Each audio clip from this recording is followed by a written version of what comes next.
আসসালামু আলাইকুম দর্শক, আইফোন ব্যবহারকারীদের জন্য একটা চমৎকার আপডেট নিয়ে আসছে। আইফোন 16 ও 15 এর আপডেট নিয়ে সিঙ্গাপুর এই মুহূর্তে শোরুমে বাংলাদেশি প্রাইস কত টাকা আইফোনের দাম সে ব্যাপারে আমি বিস্তারিত জানবো। প্রথমে বলবো আইফোন 16 এর প্রাইস 1299 টাকা সিঙ্গাপুর ডলার, বাংলাদেশি টাকা 1,23,000 টাকা।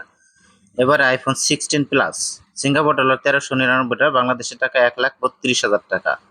এবং iPhone 16 pro Singapore dollar 1599 dollar, Bangladeshi টাকা 1,51,905 টাকা।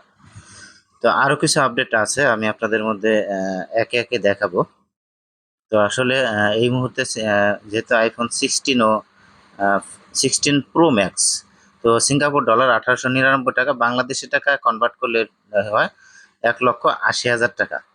এবার আসেন আইফোন 16 ই সিঙ্গাপুর ডলার 949 টাকা, বাংলাদেশি টাকায় কনভার্ট করলে 90,000 টাকা হয়। আইফোন 16 ই 90,000 টাকা মাত্র।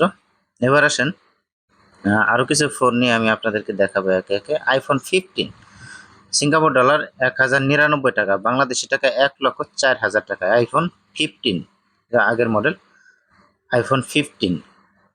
তো এবারে আইফোন 15 এর আরো দুই একটা কালেকশন আছে, আমি আপনাদেরকে একে একে দেখাবো।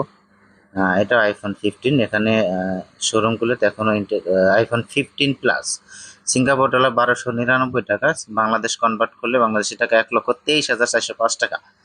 যেহেতু সিঙ্গাপুরে 1 টাকায় বাংলাদেশি টাকায় 95 টাকা, এবারে যে 2.5% সহ এবারে যে 95 টাকা, সেই ক্ষেত্রে আমি $1 সমান সমান 95 ডলারে কনভার্ট করে আমি আপনাদেরকে আইফোন 15 এর এবং 16 এর আপডেটগুলো দেখালাম। আশা করি আপনাদের ভালো লাগবে, আর ভালো লাগলে ভিডিওটি লাইক কমেন্ট শেয়ার করে পাশেই থাকুন। ধন্যবাদ। আসসালামু আলাইকুম।